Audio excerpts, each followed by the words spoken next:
Students, नमस्ते। कैसे हो आप सब? हम आज की नेक्स्ट क्लास हमारी स्टार्ट करते हैं। ठीक है, तो कल मैंने आप लोगों को गैलीलियन ट्रांसफॉर्मेशन के ऊपर कुछ एक क्वेश्चंस वगैरह जो भी थे वो सारे हमने किए थे, न्यूमेरिकल्स वगैरह। वो पोर्शन हमारा कंप्लीट हो गया था। ठीक है ना। आज हम आपकी फर्स्ट यूनिट का ही है, ये भी यूनिट फर्स्ट का ही है, लेकिन बुक के अकॉर्डिंग जो आपका इसमें सेकेंड चैप्टर जो इसमें मैंशन है उस पर आज हम स्टार्टिंग करेंगे। ठीक है ना, सेकेंड चैप्टर में। ठीक है, इसमें आप लोगों के सबसे मेन क्या क्या चीज़ आएंगी? Coriolis force. ठीक है, एक बल होता है कोरियोलिस फोर्स, इसको हिंदी में भी कोरियोलिस ही बोलोगे आप। ठीक है ना, इसलिए तो इसकी कुछ ऐसा नहीं है इंग्लिश में मैंने लिखा है हिंदी में। ठीक है, कोरियोलिस फोर्स। कोरियोलिस एक्चुअली में एक नाम है, it is a name. Name किसका है? एक साइंटिस्ट का नाम है। एक रिसर्चर थे जो कि रिसर्च कर रहे थे, उन्होंने इस बल की खोज की, इसलिए उनके नाम पे इस बल का नाम हमने क्या रखा? Coriolis force. ठीक है, हमने नहीं, मतलब पहले ही रखा जा चुका है, हमने नहीं रखा। ठीक है ना, तो हम कोरियोलिस फोर्स के बारे में बात करेंगे। अब कोरियोलिस फोर्स क्या है, क्योंकि डिफरेंट टाइप का नाम है, आप लोगों ने पहले सुना है या नहीं पता नहीं। ऐसे 11th-12th में जाता मुझे ध्यान नहीं है उसमें आता है या नहीं आता है। ठीक है, तो सबसे पहले कोरियोलिस फोर्स रिलेटेड किस चीज़ से है हम उसके बारे में बात करेंगे, है ना। तो इससे पहले हम एक और चीज़ के बारे में पढ़ेंगे, एक समान घूर्णी गति। एक समान घूर्णी गति, जिसको हम यूनिफॉर्म रोटेशनल मोशन कहते हैं। ठीक है ना, यूनिफॉर्म रोटेशनल मोशन।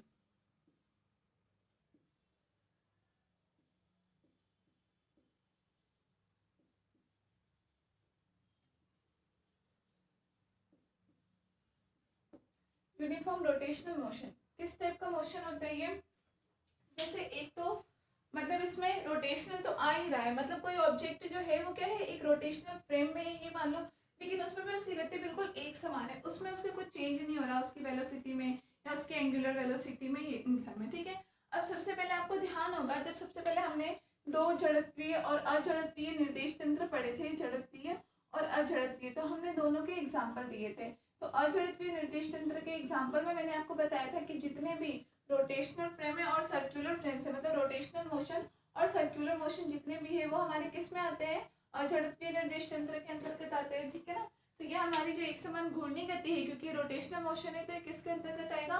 हमारे अजड़त्वीय तंत्र में आएगा। ठीक है ना, क्यों? क्योंकि हम एक्चुअली में ये बात होती है कि जैसे मान लो कोई भी फ्रेम है हमारा, कोई रोटेशनल फ्रेम है, मतलब जो फ्रेम में जैसे मान लो मैंने अगर इसको XYZ बनाया है, देखो टॉपिक इंटरेस्टिंग है ये, लेकिन थोड़ा ध्यान से पढ़ना है इसको। ठीक है ना, क्योंकि आप सोचोगे कि बीच में स्टार्टिंग की ये चीज़ें हम छोड़ दें और डायरेक्टली इस पर फोकस करें, तो हो सकता है शायद आप लोग को समझ में ना आए, प्लस इसमें डेरिवेशन भी है खूब सारे, और हो सकता है आपके एग्जाम्स में भी आता हो, तो मैं पेपर में और देख लूँगी तो आपको बता दूंगी आपके लास्ट ईयर पेपर्स में आया हुआ है या नहीं। वैसे जहाँ तक मुझे लगता है इंपॉर्टेंट टॉपिक है ऐसा, बहुत ज़्यादा हम बार बार इस टॉपिक के बारे में पढ़ते भी नहीं है, इसीलिए मतलब मोस्ट ऑफ आप लोगों को हो सकता है कि पता नहीं हो क्या है कोरियोलिस फोर्स, और ये इसलिए ध्यान से पढ़ना। ठीक है ना, जैसे कि मान लो हमने अभी तक बात की एक फ्रेम की, कुछ भी हमने ले लिया XYZ। ठीक है ना, तो इसकी बात तो हम कब कर रहे थे कि जब ये क्या था, बिल्कुल रेस्ट में था, बिल्कुल विराम अवस्था में था, या फिर इसके सापेक्ष अगर कोई दूसरा फ्रेम हमने लिया था जो गति कर भी रहा था, तो हमने उसकी गति कैसी बताई थी? कांस्टेंट वेलोसिटी v के साथ में कर रहा था,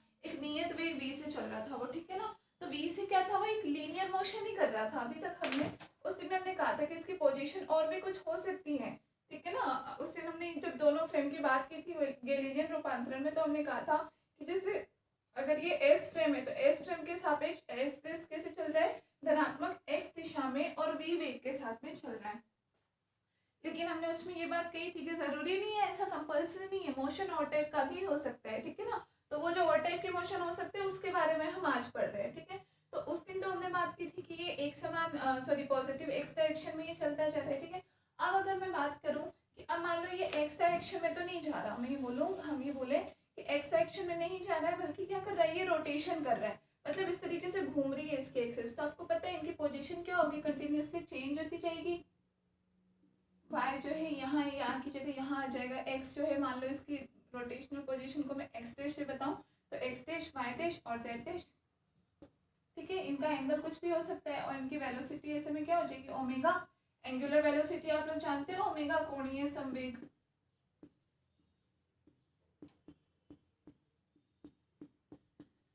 ठीक है ना, ओमेगा को हम बोलते हैं कोणीय संवेग बोलते हैं, ठीक है ना, या कोणीय वेग बोलते हैं। तो जब रोटेशन के साथ में वेलोसिटी जो होती है, जब वो रोटेटिंग फ्रेम में होती है, घूर्णी फ्रेम में, घूर्णी निर्देश तंत्र में होती है, तो हम वेलोसिटी उसकी नॉर्मल वी वेलोसिटी नहीं होती, उसकी वेलोसिटी ओमेगा होती है, कोणीय संवेग, क्योंकि कुछ ना कुछ कोण बनाते हुए और साथ में वेग भी कर रहा है, कुछ ना कुछ एंगल तो बनाता रहेगा, ठीक है ना। तो इस प्रकार की गति जो हमारी है वो कैसी, एक समान घूर्णी गति, हमने कहा कि वो घूमता रहे तो, ठीक है। तो इस कंडीशन में कैसा, अब हमें क्या होता है, अगर मैं मान लो कोई ऑब्जेक्ट पे, इस फ्रेम में कोई ऑब्जेक्ट है, ठीक है ना, एक तो ये फ्रेम रोटेटिंग है, और उसके बाद में इसमें अंदर कोई मान लो कुछ भी मैंने रख दिया, कोई कोई व्यक्ति है या फिर कोई सामान है, कोई वस्तु है, कुछ भी है जिसको मैंने पी से डिनोट किया, ठीक है ना, ये पी कुछ ऑब्जेक्ट है। तो इस रोटेटिंग फ्रेम में अगर मैं दूर से देखूं तो क्या है, ये जो वस्तु है या जो भी ऑब्जेक्ट है, ये भी मुझे कैसा रोटेट करता हुआ दिखाई देगा, ठीक है ना, ये भी हमें रोटेटिंग दिखाई देगा। लेकिन रोटेट करते हुए उसकी पोजीशन हमें सेम की सेम लगेगी, तो हमें ये लगेगा कि जैसे उस पर कोई बल कार्य कर रहा है, जिसकी वजह से वो अपने फिक्स जगह पे बना हुआ है। जैसे देखो, मैं इसको एक एग्जांपल से बताती हूँ, आपको समझ में आएगा। जैसे कि मान लो कोई ग्लास होता है, ठीक है, कोई ग्लास हमने लिया, ठीक है ना, उस गिलास में जैसे हम देखते हैं कितनी बार हमने पानी निकाल दिया, तो उसमें कहीं इसके किनारों पे ना कभी एक आध बूंद सी रह जाती है। देखा होगा आप लोगों ने, पानी निकालो तो लास्ट लास्ट तक भी हमें ऐसा लगता है एक बूंद और निकलेगी, एक बूंद और, इस तरीके से, ठीक है ना। अब जैसे मान लो किसी गिलास में एक बूंद लगी हुई है, और आप इसको जैसे अपनी जैसे अंगुली को हम एक्सिस मान के इसमें हम गिलास को ऐसे रखें, और हम अंगुली को बहुत तेज तेज राउंड करें, ठीक है ना, बहुत तेज हम इसको राउंड करें, गिलास को उल्टा मैंने इसके ऊपर रख दिया और मैंने बहुत तेज राउंड किया, ठीक है। तो आपने पूरे गिलास को घुमा दिया, लेकिन घुमाने के बाद जब आप वापस रखोगे तो भी आप देखोगे कि वो जो बूंद थी, लिक्विड था, वो क्या है, अपनी जगह पर ही रहेगा। आप लोगों ने देखा भी होगा, कभी नॉर्मली क्या होता है, मतलब नॉर्मल लाइफ में हम कई ऐसी चीजें करते हैं, हम उन पर ध्यान नहीं देते, लेकिन वो एक्चुअली में ऐसा क्यों होता है, अगर हम सोचे तो उसमें कहीं ना कहीं फिजिक्स का कोई लॉ अप्लाई हो रहा होता है, ठीक है ना। उन लॉज को समझना ही तो फिजिक्स होता है, यही तो हम डेली लाइफ में देखते हैं कि फिजिक्स के क्या यूज है, और हम हमारी दैनिक दिनचर्या से हम उसको कैसे हम उसको रिलेट कर सकते हैं, वो चीज़, ठीक है ना। तो जैसे हम नॉर्मली भी कितनी बार ग्लास घुमाते हैं या कोई भी ऐसी चीज़ है उसको हम घुमाते रहते हैं, ठीक है ना। तो वो बूंद जो है, वो बूंद अपनी जगह पे ही क्यों रह गई, इस चीज के बारे में कभी आप लोगों ने सोचा कि भाई बूंद को उस हिसाब से तो गिर जाना चाहिए था, जब हमने पूरी गिलास को मतलब इतने बुरे तरीके से हमने उसको क्या किया, घुमा दिया, तो बूंद अगर इसके किनारे पे थी तो इसको तो नीचे गिर जाना चाहिए था, ठीक है ना। या वैसे भी हम देखते हैं ग्रेविटी की वजह से क्या होता है, गुरुत्वाकर्षण की वजह से हमें पता है पृथ्वी हर वस्तु को अपनी तरफ खींचती है, लेकिन ऐसा नहीं होता है। तो हमें क्या लगता है कि मैं ये बोल सकती हूँ कि वहां पे कोई ना कोई बल लग रहा हो जो कि इसको रोके रखा हो इस जगह, हम ये मान ले कि भाई वहां तो चारों तरफ से कोई ना कोई इस पे फोर्स लगा रहा है और उस फोर्स ने उसको क्या है, उस बूंद को उस जगह पे ही रोक के रखा हो, ठीक है ना, क्योंकि स्थिति ऐसी बन जाती है, इसलिए हमें ऐसा लगता है, ठीक है ना। तो वास्तव में क्या होता है कि कोई फोर्स लग नहीं रहा होता है, हमें बस ऐसा लगता है, एक्चुअली में इस टाइप का कोई फोर्स नहीं मिला जो कि इस ड्रग की बूंद को संभाल के रख रखा हो, ठीक है ना, ऐसा कोई इस ग्लास में उस टाइम फोर्स नहीं लगता। लेकिन हाँ, हमें फील ऐसा ही होता है, हमें दिखता है ऐसा ही है कि उस पर कोई ना कोई बल है जो कि उस बूंद को रोक रखा है, ठीक है ना। इस प्रकार के जो बल होते हैं, जो कि एक्चुअल में होते नहीं है लेकिन हमें प्रतीत होते हैं कि वो है, उनको ही हम क्या बोलते हैं, स्यूडो फोर्स या फिर छद्म बल, छद्म बल या आभासी बल भी हम इसको कहते हैं। अभी ये सब आप लोग नोट मत करना, ये मैं बस समझा रही हूँ, उसके बाद में हम एक एक बिल्कुल स्टेप बाय स्टेप में नोट करवाऊंगी आप लोगों को, तब लिखना, ठीक है ना। अभी सिर्फ समझो, उसको हम क्या बोलते हैं, छद्म बल या आभासी बल या फिर स्यूडो फोर्स, आप लोगों ने सुना होगा, ठीक है ना, या फिर स्यूडो फोर्स हम उसको कहते हैं। तो इस प्रकार के बल जो कि एक्चुअल में होते नहीं है लेकिन हमें लगते हुए प्रतीत होते हैं, तो वो कैसे होते हैं, वो हमारे स्यूडो फोर्स कहलाते हैं, ठीक है ना। इसमें बहुत सारे फोर्स इसके अंतर्गत आते हैं जो छद्म बल या आभासी बल होते हैं। जैसे एक आप लोग पढ़ते हो सेंट्रीफ्यूगल फोर्स, हम लोग पढ़ते हैं सेंट्रीफ्यूगल फोर्स, या उसको हम हिंदी में क्या बोलते हैं, अपकेंद्रीय बल, अपकेंद्रीय बल।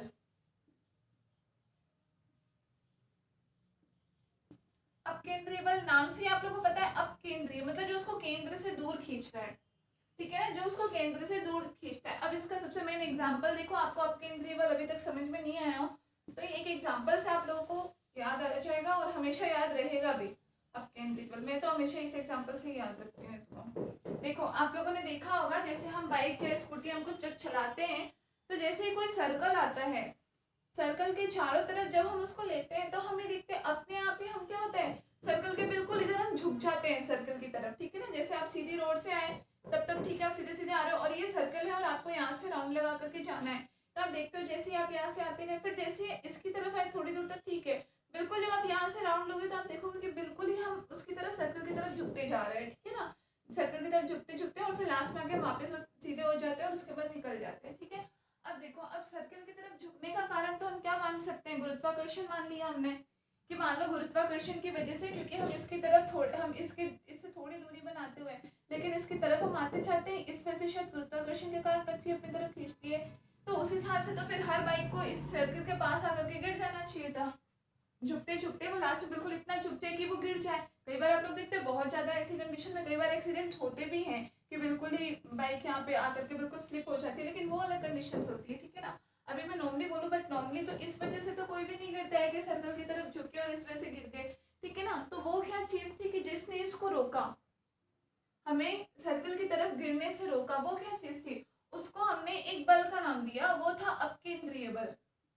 अपकेंद्रीय बल वो बल जो कि क्या होता है, केंद्र से दूर लेकर के हमें जाता है। मतलब अगर गुरुत्वाकर्षण की वजह से अगर बाइक इस तरफ जो है झुक भी रही है तो एक ऐसा बल लगता है जो कि क्या होता है, हमें दूसरी तरफ से इसको बाहर की तरफ खींचता है। तो बल क्या होता है, टोटल बैलेंस हो जाता है और हम बिल्कुल सीधे होकर के निकल जाते हैं।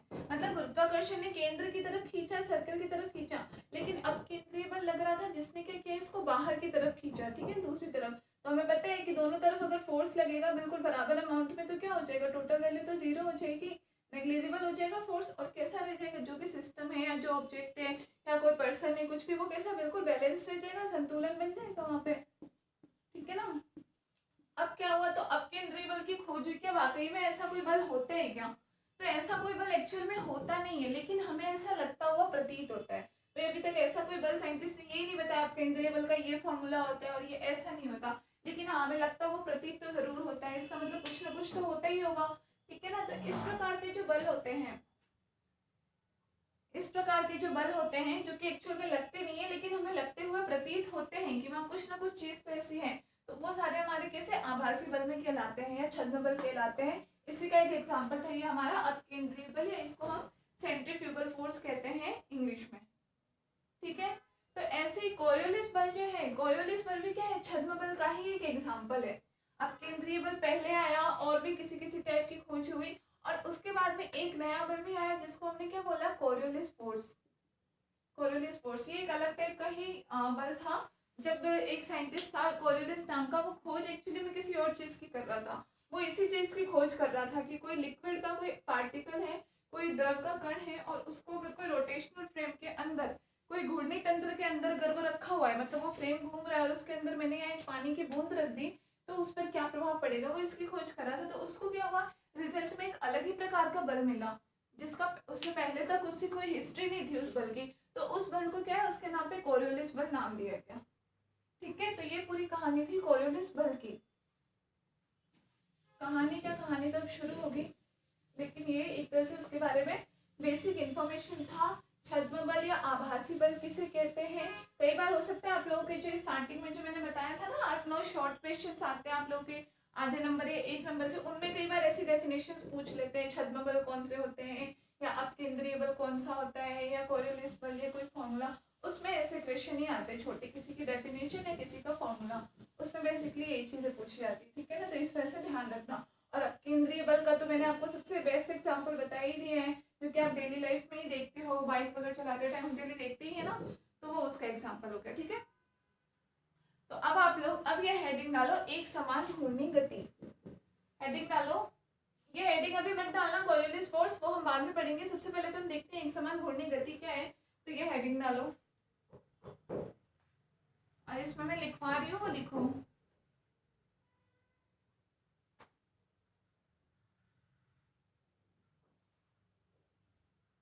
ठीक है।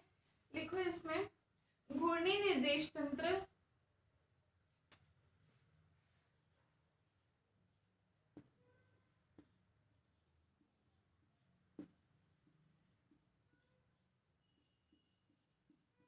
घूर्णी निर्देश तंत्र, रोटेशनल फ्रेम ऑफ रेफरेंस जिसको कह सकते हो, ठीक है। घूर्णी निर्देश तंत्र कॉमा अजड़त्वीय निर्देश तंत्र का अजड़त्वीय निर्देश तंत्र का उदाहरण है। घूर्णी तंत्र निर्देश तंत्र अजड़त्वीय निर्देश तंत्र का उदाहरण है। Full stop. आगे लिखो, किसी घूर्णी निर्देश तंत्र से देखने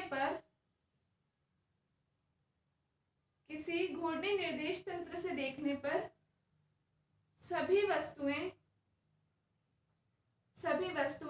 या ब्रैकेट में ऑब्जेक्ट भी लिख लेना, मतलब वस्तु से मेरा मतलब जो भी हमने ऑब्जेक्ट मान रखा है, कोई पर्सन, प्लेस, थिंग, जो भी है ऑब्जेक्ट, ठीक है ना। तो सभी वस्तुएं ब्रैकेट में लिख लो ऑब्जेक्ट एक छद्म बल के अधीन दिखाई देते हैं। एक छद्म बल या आभासी बल, एक छद्म बल ऑब्लिक आभासी बल के अधीन दिखाई देते हैं।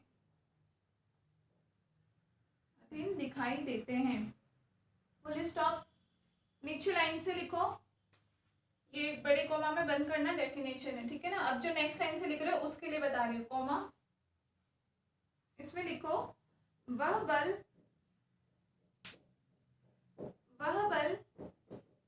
जो किसी कण पर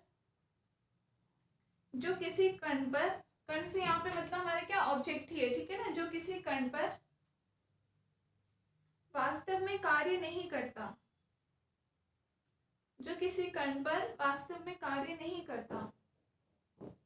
परंतु निर्देश तंत्र की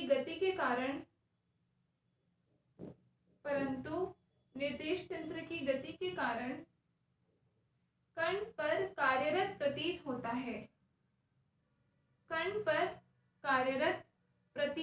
है,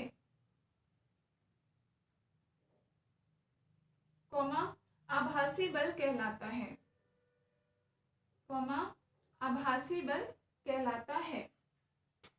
ये ब्रैकेट बंद कर दो, कोमा, ठीक है। तो हमने इसकी डेफिनेशन लिखी, वह बल जो किसी कण पर वास्तव में कार्य नहीं करता परंतु निर्देश तंत्र की गति के कारण कण पर कार्यरत प्रतीत होता है, आभासी बल कहलाता है, ठीक है। नीचे लिखो उदाहरण लिखो, अपकेंद्रीय बल। अभी मैंने बताया था अपकेंद्रीय बल, ब्रैकेट में जो लिखना चाहो लिख लेना, सेंट्रीफ्यूगल फोर्स, ताकि आप लोगों को कभी कोई बोले तो ध्यान तो दे क्या है सेंट्रीफ्यूगल फोर्स।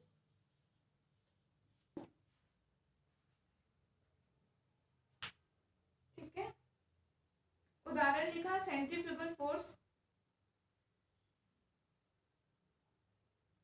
इसी प्रकार का एक आभासी बल, नेक्स्ट नीचे वाली लाइन से लिखना है, इसी प्रकार का, ये तो हमने अभी आभासी बल का डेफिनेशन लिखा और उसका हमने एक एग्जांपल दे दिया, सेंट्रीफ्यूगल फोर्स या अपकेंद्रीय बल, ठीक है। नीचे नेक्स्ट लाइन से लिखना है, इसी प्रकार का एक आभासी बल कोरियोलिस बल कहलाता है,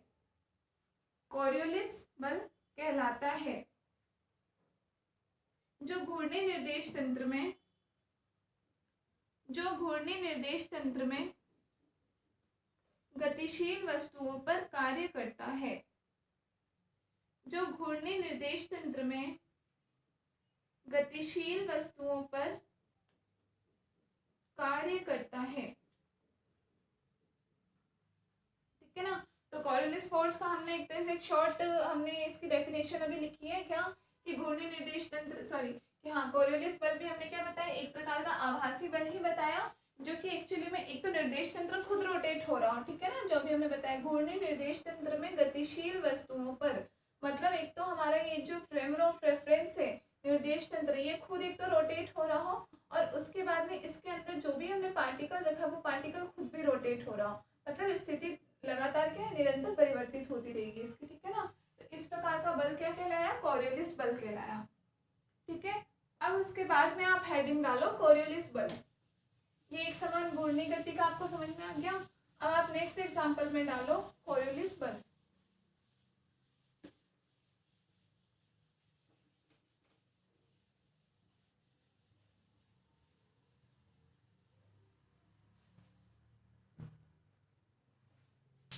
कॉरियोलिस बल, इसमें आप लिखो एक मैकेनिकल इंजीनियर। अब मैकेनिकल इंजीनियर ये तो आप इंग्लिश में ही लिख लेना, मैकेनिकल इंजीनियर को तो हिंदी में क्या कहते हैं मुझे नहीं पता। मैकेनिकल इंजीनियर,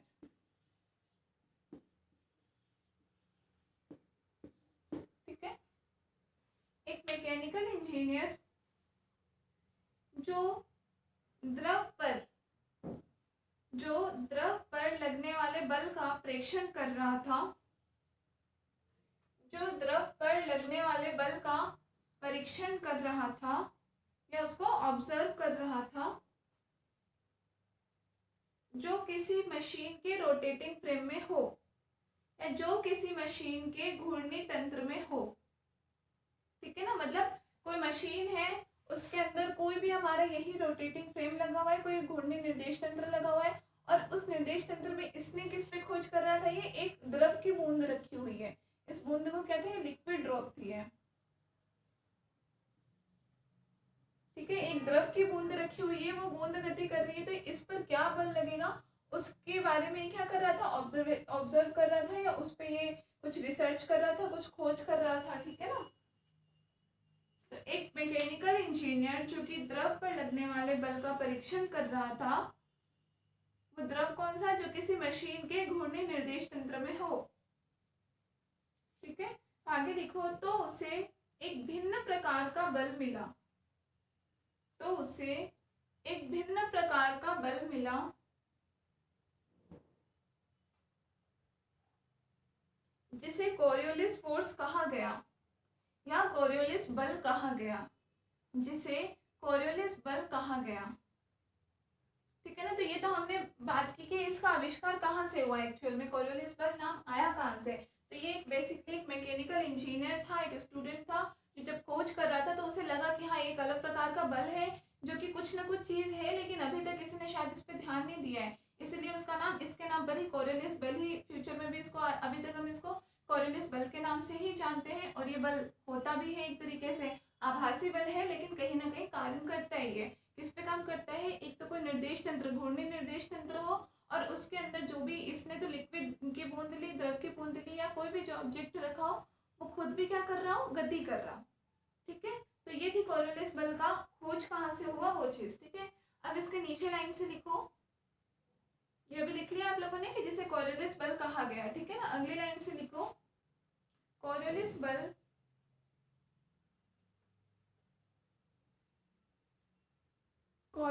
बल उन सभी ऑब्जेक्ट जो किसी घूर्णी निर्देश तंत्र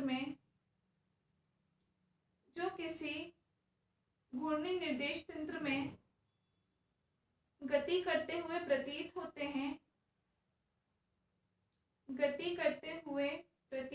हैं या अथवा जो किसी घूर्णी निर्देश तंत्र के सापेक्ष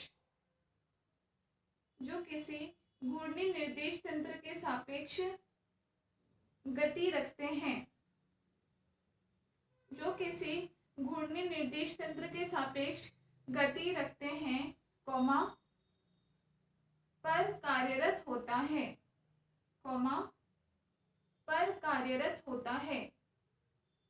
ठीक है। कि कोरियोलिस बल जो होता है उन सभी ऑब्जेक्ट पे जो या तो खुद किसी घूर्णी निर्देश तंत्र में गति करते हुए हमें प्रतीत हो रहे हैं, या फिर किसी निर्देश तंत्र के सापेक्ष गति रख रहे हैं वो, ठीक है ना। तो उन सब पर कार्यरत होता है। तो कोरियोलिस फोर्स किस पे लगता है, वो हमने दो कंडीशन बता दी, या तो खुद ही क्या कर रहा है, इस घूर्णी निर्देश तंत्र में गति करता हुआ प्रतीत हो रहा, और या फिर इस निर्देश तंत्र के सापेक्ष इसकी गति हो, ठीक है ना। निर्देश तंत्र के सापेक्ष गति रख रहा हो तो इन पर हमें कार्य करता हुआ प्रतीत होता है, ठीक है। तो इसका जो फॉर्मूला दिया गया कोरियोलिस फोर्स का,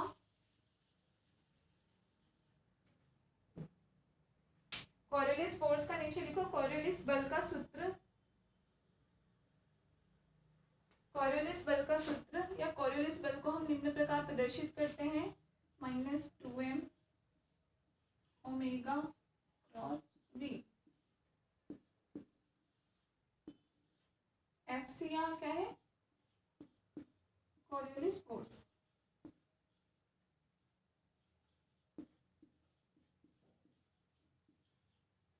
m यहाँ पे द्रव्यमान है, ठीक है। और यहाँ पे v क्या है, v वेग है, जो भी ऑब्जेक्ट है हमारा उसका क्या है, जो रोटेटिंग फ्रेम है उसका वेग है। तो v आप यहाँ पे क्या बोल सकते हो, घूर्णी निर्देश तंत्र में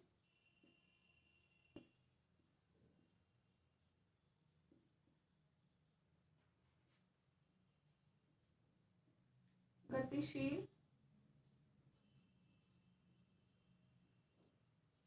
वस्तु का वेग।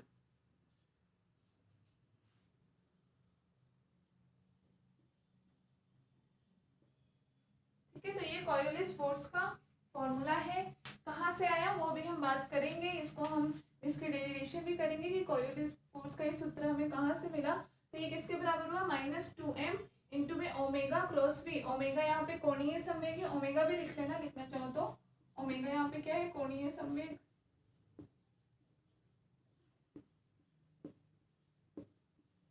कोणीय संवेग और m तो उसका द्रव्यमान है ही, ठीक है ना, जो भी ऑब्जेक्ट हम ले रहे हैं उसका।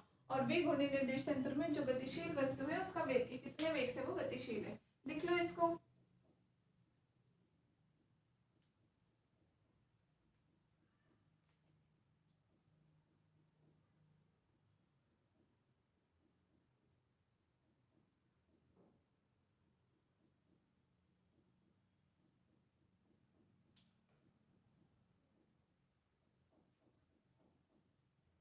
ठीक है, लिखिए।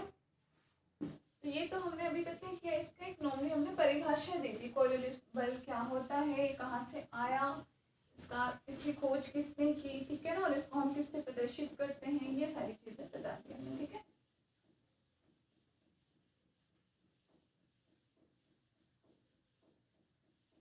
अब देखो कोरियोलिस बल के अंतर्गत अब क्या आता है, सबसे पहली चीज हम पढ़ते हैं वेग का रूपांतरण, ठीक है। देखो वेग का रूपांतरण, ट्रांसफॉर्मेशन ऑफ वेलोसिटी।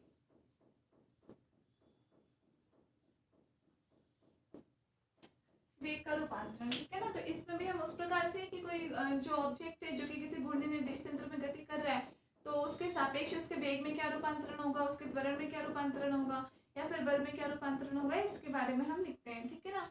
तो सबसे पहले देखो हम ये समझते हैं, अभी एक बार इधर देखो, नोट करने के लिए बाद में टाइम दे देंगे तब नोट करना, ठीक है ना। देखो ये सबसे पहले हमने माना कि ये हमारा एक निर्देश तंत्र है, ठीक है।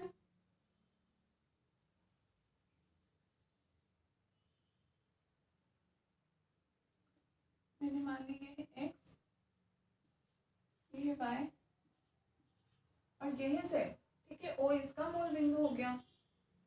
अब हमने ये बोला कि अब ये निर्देश तंत्र क्या करे, अभी तो ये बिल्कुल स्थिर है अपनी जगह पे, ठीक है ना।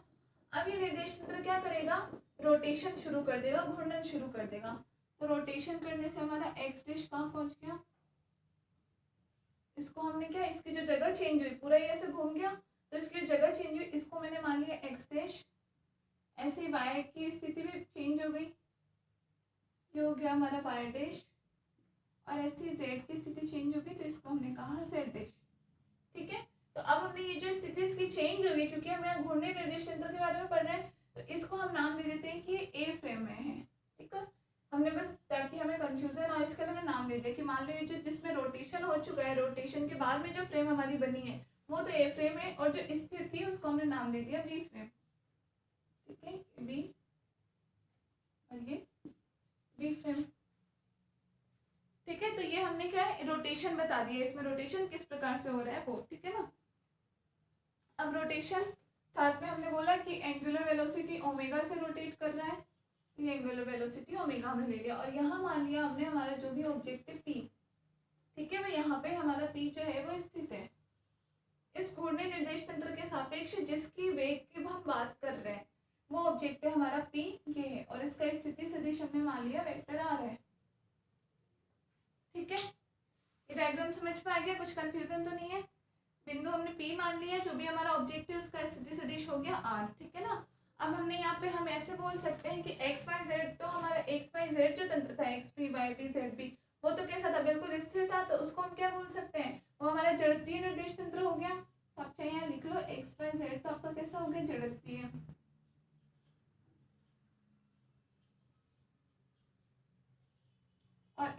Dash Y dash Z dash जो है वो कैसा हो गया हमारा, वो गति कर रहा है, घूर्णन कर रहा है, तो वो कैसा हो गया, अजड़त्वीय।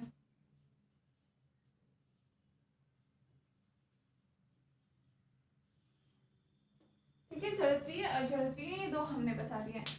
तो अब सबसे पहले हम बात करते हैं कि जो स्थिति सदिश वेक्टर आर है, स्थिति सदिश का मान क्या होगा, आर बराबर वैसे आपको पता है क्या होता है, एक्स आई के प्लस वाई जे के प्लस जेड के होता है, ठीक है ना। तो हम यहाँ पे ये लिखेंगे। अब हम स्थिति सदिश किसके सापेक्ष ले रहे हैं, जो घूर्णी निर्देश तंत्र मतलब जो घूर्णन के बाद बन चुका है हमारा X dash Y dash Z dash, तो हम इसके सापेक्ष बात करेंगे। तो एक्स डैश आई के dash plus Y dash, sorry capital लिया है ना, कैपिटल वाई डैश जे के डैश प्लस जेड डैश और के डैश। ठीक है, ये हमारा हो गया स्थिति सदिश। क्यों, क्योंकि यहाँ पे क्या होगा कि जैसे रोटेशन घूर्णन करना शुरू होता है तो वहाँ पे क्या होगा कि निर्देश तंत्र में ये जो हमारे जो निर्देशांक हमने माने थे एक्स वाई जेड, इनमें परिवर्तन हुआ, X dash Y dash Z dash, तो इनके जो यूनिट वेक्टर है आई कैप जे कैप के कैप, इनमें भी परिवर्तन होगा। यूनिट वेक्टर है, इसको हम एकांक सदिश कहते हैं, इनमें भी क्या होगा, क्योंकि ये भी क्या हमारी स्थिति को ही तो बताते हैं। तो जैसे हमारी स्थिति बदली तो निर्देशांक बदले, तो उसके साथ में यूनिट वेक्टर भी चेंज हुए, इसलिए हमने इनको आई cap dash J cap dash और के कैप डैश इनको दर्शाया है। ठीक है, सबसे पहले तो हमारी ये बात हो गई। अब जैसे मान लो हम क्या करते हैं टी के सापेक्ष, क्योंकि हमने ऊपर हमारी हेडिंग क्या है, वेग का रूपांतरण, हमें वेग चाहिए, तो वेग बराबर क्या होता है, जो हमारे स्थिति सदिश है उसमें समय के सापेक्ष जो परिवर्तन होता है उसी को वेग कहते हैं। ठीक है ना, तो हम सबसे पहले यहाँ पे वेग निकालेंगे। तो वेग के लिए हम इसको क्या करेंगे कि हम इसको टी के सापेक्ष हम इसको अवकलन कर देंगे। ठीक है, तो मैंने ये बोला टी के सापेक्ष अवकलन करने पर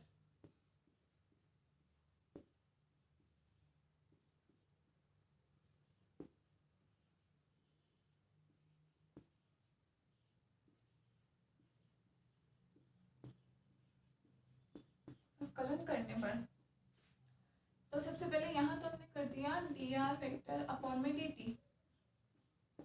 ठीक है, किसके सापेक्ष में कर रहे हैं हम, इस बी फ्रेम के सापेक्ष में बात कर रहे हैं, जो हमारा स्थिर है उसके सापेक्ष हम अवकलन कर रहे हैं। ठीक है ना, कि भाई रोटेशन कितना हुआ हम उसको कैसे मानेंगे, तो पहले हम बोलेंगे कि ये निर्देश तंत्र ये तो फिक्स था और इसके सापेक्ष उसके वेग में इतना परिवर्तन हुआ, वही तो निकालना है। तो ये हमारा बी के सापेक्ष होगा, इसलिए हम यहाँ पे बी लिख देते हैं। ठीक है, ताकि बाद में हमें ध्यान रहे कि ये बी के सापेक्ष है। अब इसका हम परिवर्तन, तो हमने यहाँ पे क्या चीज अभी मैंने बताया आपको कि निर्देशांक परिवर्तित होंगे, साथ के साथ इसके जो यूनिट वेक्टर है ये भी परिवर्तन होंगे, मतलब हमें अवकलन क्या करना पड़ेगा, दोनों का ही करना पड़ेगा। तो पहले तो हम एक्स डैश वाई डैश और जेड डैश इनका अवकलन करते हैं। तो क्या हो जाएगा आपका, देखो d x dash upon D t i cube dash as it is आ गया, plus d y dash upon D t j cube dash plus d z dash upon D t k cube dash.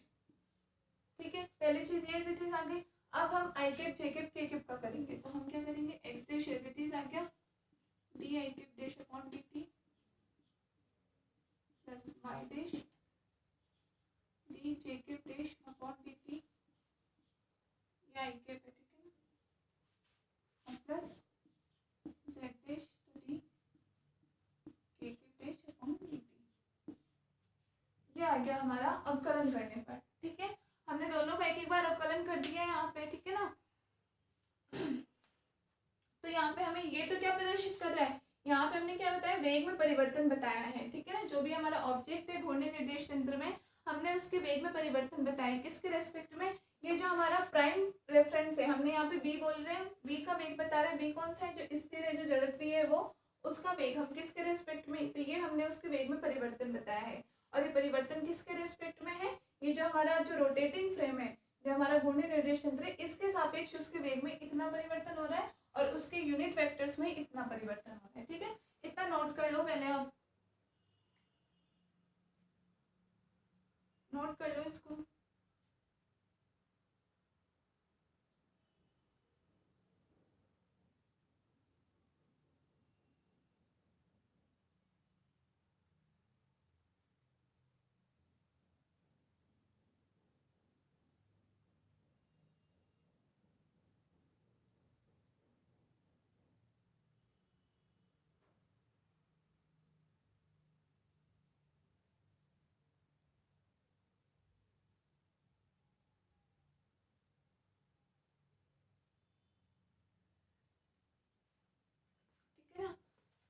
देखो जैसे यहाँ पे हमने क्या बोला, ये किसका वेग दिखा रहा है हमें, इस निर्देश तंत्र, जो घूर्णी निर्देश तंत्र है हमारा X dash Y dash Z dash, इसमें हमारा वेग में कितना परिवर्तन है वो बता रहा है। तो इसको यहाँ पे आपको पता है वेग बराबर D r upon D T होता है, वो भी हमने किसका, बी का वेग बताया है जो अचड़त्वीय निर्देश तंत्र है उसका। तो इसको तो हम किससे शो कर देंगे, वीबी से।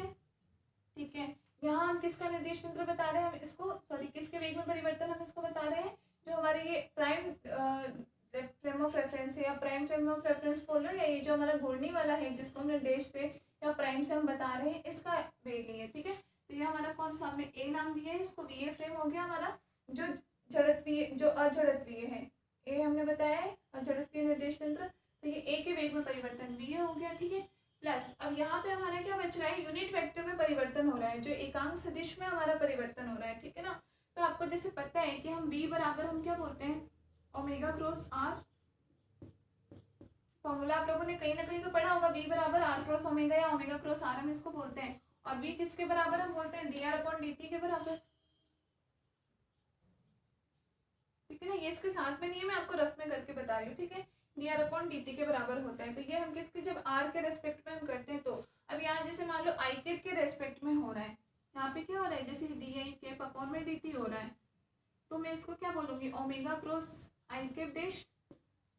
ठीक है, ऐसे अगर मान लो डीजे अपॉन डी में परिवर्तन की बात करें हम, डीजे डैश अपॉन डी में जो ये परिवर्तन हमने लिख रखा है, तो ये किसके बराबर हो जाएगा, ओमेगा क्रॉस जे कैप डैश, और ये ओमेगा क्रॉस के कैप डैश हो जाएगा। ठीक है ना, तो हम ओमेगा कॉमन लेकर के और फिर हम इसको देखते तो हमें फिर क्या मिल जाएगा, हमारा X dash I cap dash plus Y dash J cap dash plus Z dash और के कैप डैश, तो हमें पूरा का पूरा हमारा आर ही मिल जाएगा।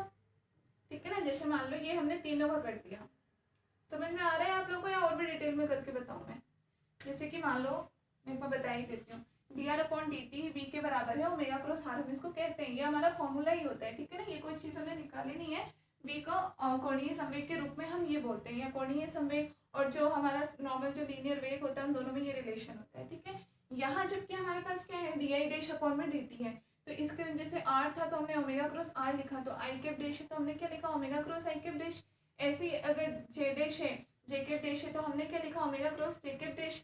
ऐसे ही अगर मान लो के कैप डैश आ जाए, जैसे मैं ऊपर का मिटा लूँ इसको, ऐसे ही अगर मान लो डी जेड कैप डैश या सॉरी के cap dash, d k cap dash upon D T में लिखूँ तो बराबर में क्या हो जाएगा, ओमेगा क्रॉस के कैप डैश के बराबर आ जाएगी वैल्यू हमारे पास। ठीक है ना, तो अब अगर इन तीनों को, क्योंकि यहाँ क्या है, इन तीनों का अगर मैं मान रखूँ, D i cap upon D dash का मान यहाँ से रखूँ पूरा, तो मेरे पास मान क्या आ जाएगा, जैसे देखो एक्स डैश के साथ में क्या आ जाएगा, ओमेगा क्रॉस आई कैप डैश प्लस ऐसे वाई डैश के साथ में ये प्लस जेड डैश के साथ में ये। अगर हम पूरा का पूरा ओमेगा क्रॉस कॉमन कर लेते हैं तो पीछे हमारा क्या मिलेगा, X dash I cap plus Y dash J cap dash और plus Z dash K cap dash, जो कि किसके बराबर है, आर के बराबर है। तो हमारे पास वैल्यू क्या मिल जाएगी, ओमेगा क्रॉस आर। ठीक है ना, वैल्यू हमें क्या मिल जाएगी, ओमेगा क्रॉस आर।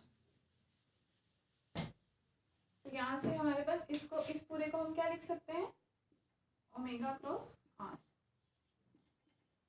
ये हमारा हो गया वी ए। ये पूरा हमारे क्या हो गया, वेग में परिवर्तन। वी ए कौन सा फ्रेम था हमारा, जो रोटेशनल फ्रेम में घूर्णी निर्देश तंत्र है, और वी बी है, सॉरी ये वी बी है ना, और वी बी हमारे पास कौन सा है, जो स्थिर है, जो जड़त्वीय है, इसका वेग आया है। ठीक है, तो ये दोनों वेग में रूपांतरण किए समीकरण आ गए, लिख लो इसे।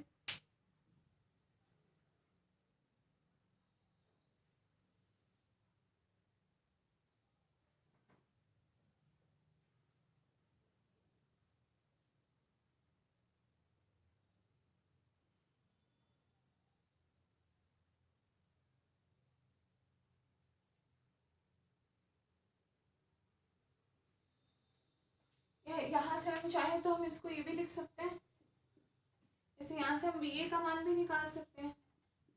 वी ए वेक्टर बराबर क्या हो जाएगा, V B vector minus omega cross vector R. ठीक है, वी ए कौन सा है हमारा, ये वाला फ्रेम है जो घूर्णी निर्देश तंत्र है, तो इसको हम डैश से बता रहे हैं, तो इसको हम वी डैश से भी लिख सकते हैं। वी डैश बराबर क्या हो जाएगा, बी तो हमारा स्थिर है, जड़त्वीय है, तो इसको हम नॉर्मली बी ही बोल सकते हैं, और माइनस में ये ओमेगा क्रॉस आर हो जाएगा। v डैश बराबर v minus omega cross r। जो घूर्णी निर्देश तंत्र का वेग है वो क्या होगा, v से इतने कम के बराबर होगा, ठीक है ना। तो ये से और या फिर ऐसे लिख सकते हो, ठीक है ना। तो ये है, ये सारे फॉर्मूले सही है, जो हमें यूज है वो यूज करेंगे, जो हमें चाहिए उसके अकॉर्डिंग यूज करेंगे, ठीक है।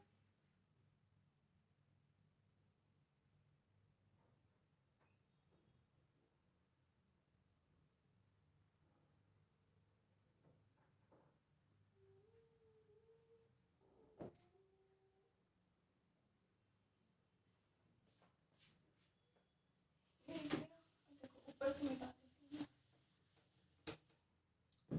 अब हमारे पास ये जो पूरा हमारे पास फॉर्मूला है, ये फॉर्मूला कैसा है, इसको हम एक ऑपरेटर की तरह यूज में ले सकते हैं। ऑपरेटर है जिसको हम संकारक बोलते हैं, ठीक है ना।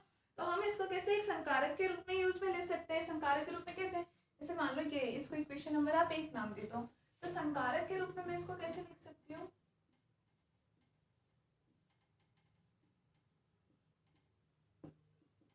जैसे आपको पता है v है, वेलोसिटी किसके बराबर होती है, dr अपॉन dt के बराबर होती है।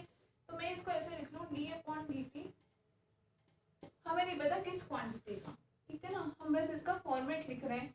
इसका रूप ऐसा हो सकता है एक ऑपरेटर के रूप में, b के लिए बता रहा है, v लिख दिया हमने इसको बराबर में, va है, a का बता रहा है वेलोसिटी, तो इसको हम d अपॉन dt, हमें नहीं पता किसका है, और ये यहाँ पे a का हो जाएगा, ठीक है ना। और प्लस में क्या आ रहा है, ओमेगा क्रॉस जो भी ऑपरेटर हो। तो ये हमारा क्या है, एक पूरे ऑपरेटर के रूप में इसको प्रदर्शित करा है। मतलब ऑपरेटर कैसे कि हम इसको किसी भी क्वांटिटी पर, हम ये जो एक तरह से हमारा एक फॉर्मूला बन रहा है, ठीक है ना, तो इसको हम एक ऑपरेटर रूप में किसी भी राशि पर लगा सकते हैं। यहाँ पे जरूरी नहीं है कि मैं आर ही लिखूँ, यहाँ पे मैं कोई और राशि भी लिख सकती हूँ, तो उसके सापेक्ष इसके लिए भी फॉर्मूला मेरा ये बन जाएगा, ठीक है। तो ये इसका ऑपरेटर रूप हो गया।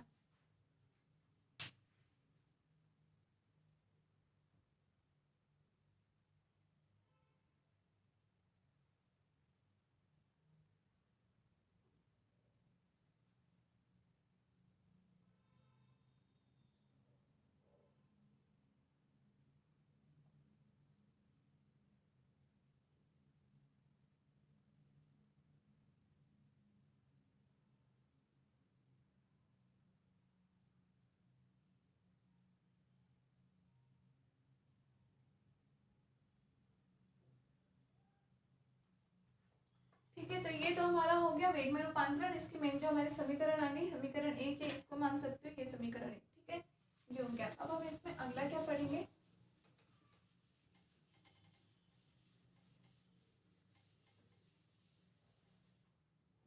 त्वरण में रूपांतरण।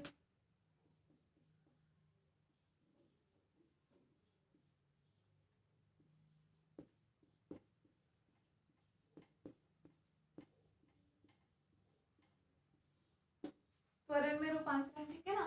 तो त्वरण में रूपांतरण के लिए हम क्या पढ़ेंगे, अभी इससे पहले जो हमने समीकरण 1 लिखी थी, समीकरण 1 से हमने वेग का मान क्या बोला था, इस बी जो जड़त्वीय हमारा निर्देश तंत्र है, इसके लिए हमने वेग का मान क्या बोला था, वी बी बराबर V A plus omega cross R, ठीक है, ये आया था हमारे पास मान। अब हम इस मान को क्या है, ये हमारा एक तरीके से ये एक ऑपरेटर है। अब हम इस ऑपरेटर में यही राशि डाल करके देखते हैं, ठीक है ना, कि हमारे पास क्या चेंज आता है। तो इस ऑपरेटर में हम ये मान डालने पर, आप ये लिख लो, ऑपरेटर में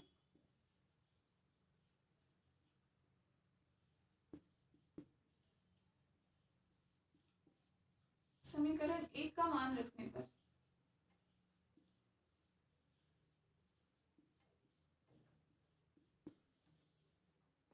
ठीक है, समीकरण 1 का मान तो आप रख दो इसमें, जहाँ जहाँ खाली जगह हम वहाँ इसका मान रखते जाते हैं। तो यहाँ पे तो हमारे पास क्या है, डी अपॉन डी टी, इसकी जगह मैंने रख दिया वी बी,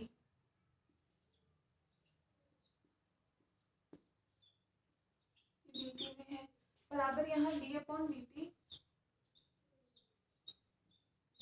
यहाँ भी मैंने अभी तो रख दिया वी बी। अभी वी बी का पूरा मान भी हम रखेंगे, पहले हमने सिर्फ वी बी से इसको बता दिया, किसके लिए, लेकिन ए फ्रेम के लिए, ठीक है ना। और प्लस में ओमेगा क्रॉस वी बी,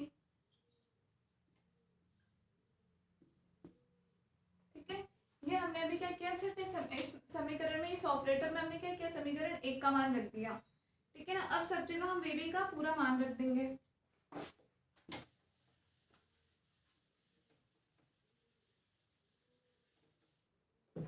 अब आपको पता है वेग में परिवर्तन, समय के सापेक्ष वेग में परिवर्तन की दर क्या कहलाती है?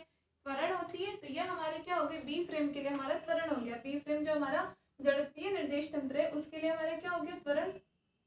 ये वाइब्रेशन, ठीक है, तो ये हमारा हो गया त्वरण। तो इसको हम ए बी से प्रदर्शित करेंगे। ए बी, बी फ्रेम के लिए हमारा त्वरण हो गया, ठीक है। अब यहाँ पे हम वी बी का जो पूरा मान है, ये पूरा मान रखते हैं इन दोनों में। तो हमारे पास एक तो D upon D T, V B का मान यहाँ से क्या है, V A plus omega cross R, ठीक है। ये तो हो गया हमारा पूरा ए का, प्लस यहाँ पे क्या है, ओमेगा क्रॉस वी बी, तो यहाँ हम लिखते हैं omega cross we A plus omega cross R, ठीक है। हमने दोनों वी बी के पूरे मान रख दिए यहाँ पे। इतना नोट कर लो पहले।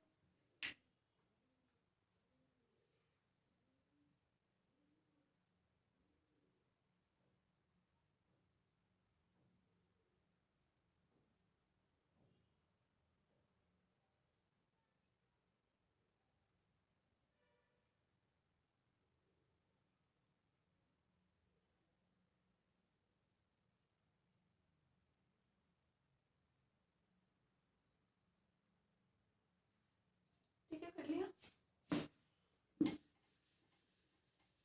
अब इसके आगे तो क्या, बस हमें इसको सॉल्व कर देना है नॉर्मली। कैसे, देखो सबको हम खोल देते हैं। सबसे पहले हम इस पूरे पर इसको अप्लाई कर देते हैं, d upon D t, d upon D t of b a, ठीक है, plus d upon D t omega cross are, ये भी ए के लिए है और ये भी ए के लिए, ठीक है। ये डायग्राम में अपने डाल दूं, ठीक है, प्लस ओमेगा क्रॉस, पहले इसके साथ हमने कर दिया वी ए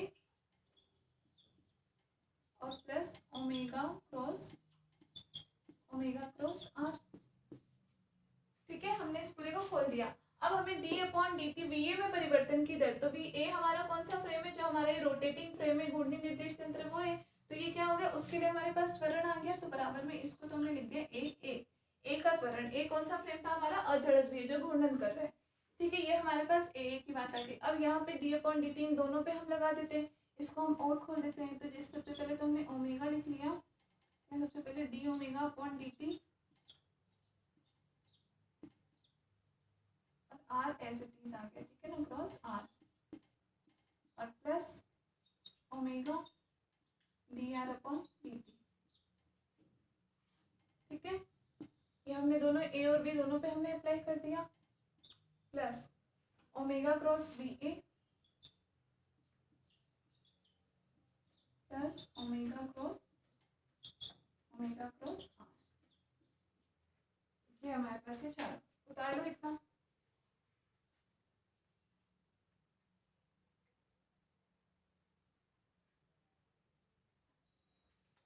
क्रॉस था ना, क्रॉस और यहाँ omega cross D r upon D T, ठीक है। ये हमने चारों को खोल दिया।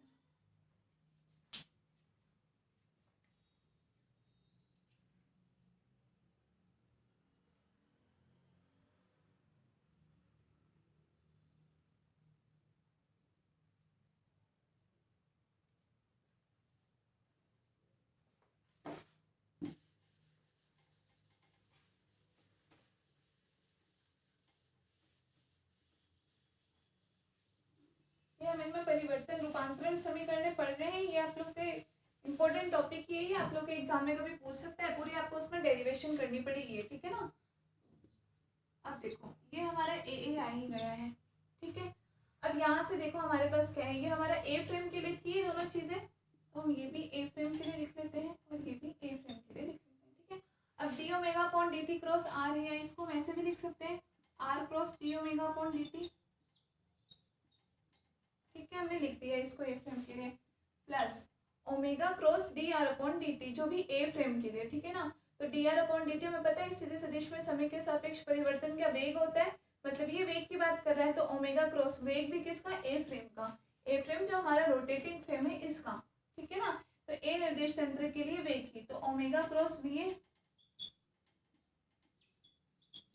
ठीक है, ओमेगा एज इट इज आ गया, और D r upon D T स्थिति सदिश में परिवर्तन ए फ्रेम के लिए, ठीक है, ए फ्रेम हमारा कौन सा था, जो रोटेट कर रहा था, तो हमारे पास वेग आ गया वी ए, प्लस ये हमारा ओमेगा क्रॉस वी ए है ही पहले से, और प्लस ये हमारा ओमेगा क्रॉस आर, है ना। तो अब ये दोनों हमारे पास सेम टर्म हो गई, तो बराबर हम इसको क्या लिख सकते हैं, ये हमारा ए बी चल रहा है, ए बी कौन सा फ्रेम था, बी हमारा फ्रेम था, ए तो त्वरण है, और बी कौन सा फ्रेम था, जो हमारा स्थिर जड़त्वीय निर्देश तंत्र है, ठीक है ना। तो उसके सापेक्ष a plus r cross D omega upon D t plus ये दोनों हमारे क्या हो गए, 2 ओमेगा क्रॉस वी ए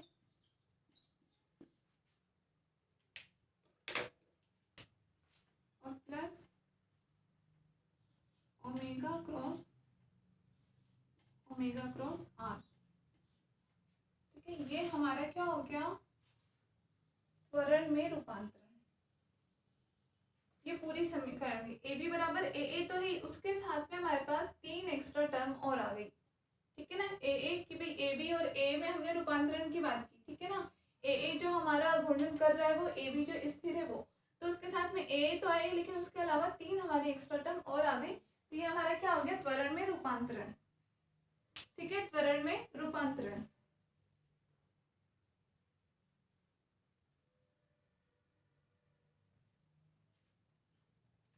अब इसमें क्या होता है, ऊपर की लाइन मिटा दो,